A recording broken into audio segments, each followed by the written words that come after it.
यहाँ पर हम लोग बात करते हैं किसी अर्थव्यवस्था में केंद्रीय समस्याएं क्या क्या है। केंद्रीय समस्या का मतलब क्या होता है, जो सबसे ज्यादा पेनफुल है, या पेनफुल तो नहीं बोलना चाहिए, केंद्रीय को जो सबसे ज्यादा महत्वपूर्ण है। ठीक, केंद्रीय समस्याओं का मतलब हुआ कि जो सबसे ज्यादा पेनफुल समस्याएं हैं, लेकिन केंद्रीय का सिर्फ मतलब पेनफुल नहीं हुआ। केंद्रीय का मतलब क्या हुआ कि जो चीज सबसे ज्यादा महत्वपूर्ण है। तो अभी हम समस्याओं की बात करेंगे, लेकिन उसके जस्ट पहले, ये समस्याएं नहीं है, ठीक है, ये समस्याओं की भी हम बात करेंगे। उसके पहले हम क्या बात कर लेते हैं कि मूलभूत आर्थिक गतिविधियां क्या क्या होती हैं, कौन कौन सी ऐसी इकोनॉमिक एक्टिविटीज हैं जो सबसे ज्यादा बेसिक हैं, मूलभूत हैं, फंडामेंटल हैं। कौन कौन सी हैं? पहली आ जाती है आपकी उत्पादन, दूसरी आ जाती है विनिमय, तीसरी हो जाती है उपभोग। ठीक, कैसी भी इकोनॉमी हो, कोई भी आर्थिक तंत्र हो, उसमें क्या होता है, सबसे पहले हम लोग किसी चीज का उत्पादन करते हैं। उत्पादन किस चीज का करना चाहिए? पिछले वीडियो से याद करिए कि लोगों को पसंद क्या क्या है, और क्या उस तरह का उत्पादन करने का, जैसे मान लीजिए मुझे पसंद हो कि मुझे सैटर्न पर जाना है, शनि ग्रह पर जाना है, मेरी बहुत इच्छा है। अब वो बनाने के संसाधन ही नहीं है अभी, उसको बनाने के जो संसाधन है, एक तरह का दिमाग चाहिए, जो टेक्नोलॉजी चाहिए, वो है ही नहीं। तो क्या हम वो प्रोड्यूस कर सकते हैं? भले ही आपकी कितनी भी इच्छा हो। तो पसंद नापसंद बहुत महत्वपूर्ण है, लेकिन साथ साथ वो वास्तविकता से कितना दूर तो नहीं है, ऐसा तो नहीं है कि उसको अचीव ही ना किया जा सके।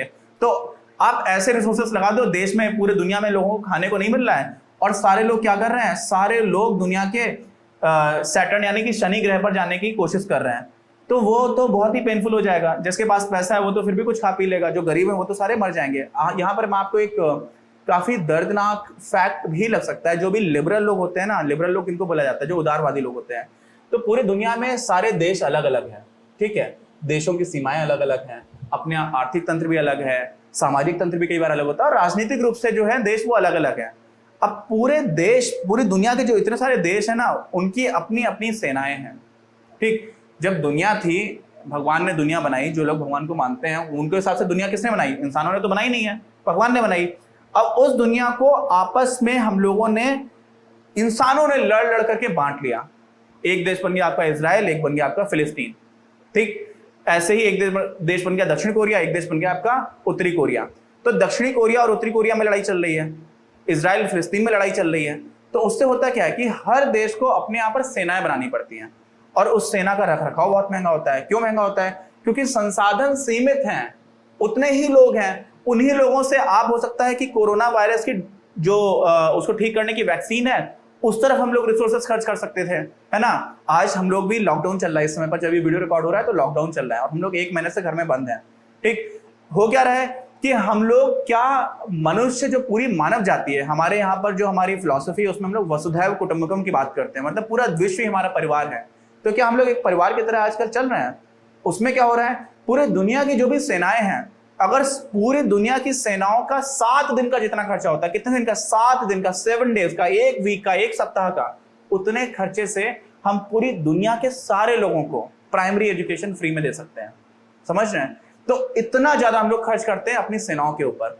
और ये प्रश्न ऐसा नहीं है कि सेनाओं पर खर्च नहीं होना चाहिए, वो एक अलग, क्योंकि जो रियलिटी है वहां पर भी एक आइडियल, आदर्शवादी रियलिटी नहीं है। हमारे पड़ोसी पाकिस्तान जैसे देश है, तो हमें करना पड़ता है। लेकिन ये प्रश्न उससे गायब नहीं हो जाता कि मनुष्य जाति, अगर आप सारे लोगों को देखो तो है तो सारे मनुष्य ही, उन्होंने ही आपस में सेना बना रखी है।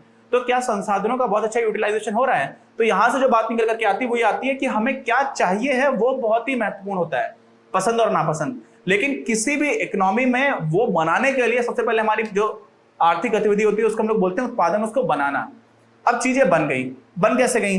अभी मैं मेहनत कर रहा हूं, मेरे इस मेहनत को श्रम बोला जाएगा। क्यों? क्योंकि इसकी एक इकोनॉमिक वैल्यू है। मैं आपका ये वीडियो यूट्यूब पर डालूंगा, यूट्यूब मुझे कुछ पैसे देगा अगर आप लोग इसको शेयर करेंगे, सब्सक्राइब करेंगे, है ना। और ऐसे ही मेरे इस श्रम की जो वैल्यू है, उसके बदले में मैं क्या कर रहा हूं? एक्सचेंज कर रहा हूं। मैंने क्या एक्सचेंज किया? अपना श्रम एक्सचेंज किया, उसके बदले में मुझे पैसे मिले। तो विनिमय का मतलब क्या होता है? एक्सचेंज, लेन देन। तो लेन देन किसका हुआ? मेरे श्रम का लेन देन हो। तो मैंने अपना श्रम बेचा और बदले में मुझे क्या मिले? पैसे मिल गए। ठीक, अब उन पैसे से मैं क्या करूंगा? उपभोग करूंगा। तो जो मैंने पढ़ाया है मैं वो भी हो सकता है कभी देख लूं। लेकिन उसके बाद बहुत सारी ऐसी चीजें हैं, जैसे ये बोर्ड है, ये बोर्ड बनाना मुझे नहीं आता, ये मार्कर बनाना मुझे नहीं आता, ठीक है, इस मार्कर की इंक बनाना मुझे नहीं आता, और ये सारी मुझे चीजें लग रही हैं इसी चीज को बनाने में। तो ऐसे ही मैंने खाना खा करके मैं बोल रहा हूँ, भूखा तो मैं बोल नहीं सकता, है ना। अभी यहाँ पर पंखा चल रहा है, तो पंखा भी मुझे बनाना नहीं आता, मुझे कुछ नहीं आता, मुझे एक काम, मैं छोटा सा एक काम कर रहा हूं और उसके बदले जो मुझे पैसे मिल रहे हैं उनसे मैं ये सारी चीजें खरीद पा रहा हूं। ठीक है, तो उपभोग में क्या हो जाता है, बहुत सारी डाइवर्सिटी हो जाती है, बहुत सारी विभिन्नता आ जाती है, विविधता आ जाती है। और इसका मतलब क्या हुआ कि आप कुछ उत्पादन करेंगे, सारे लोग कुछ कुछ उत्पादन कर रहे होते हैं, और आमतौर पर आप जिस चीज का भी उत्पादन करेंगे सिर्फ वही चीज आप कंज्यूम नहीं करते हैं, सिर्फ उसी का उपभोग नहीं करेंगे। उपभोग करने के लिए आपको बहुत सारी अलग अलग चीजें चाहिए होती हैं, और बीच में वहां पर इसलिए विनिमय आ जाता है। अब ये तो मैंने एक व्यक्ति के स्तर पर बता दिया कि मैं क्या उत्पादन कर रहा हूं, मैं क्या विनिमय कर रहा हूं, मैं क्या उपभोग कर रहा हूं, लेकिन अर्थव्यवस्था के स्तर पर भी यही चीज चलती है। सामाजिक रूप से पूरा समाज है, तो पूरे समाज में कौन कौन से चीजों का कितना कितना उत्पादन होगा, पहली गतिविधि होगी।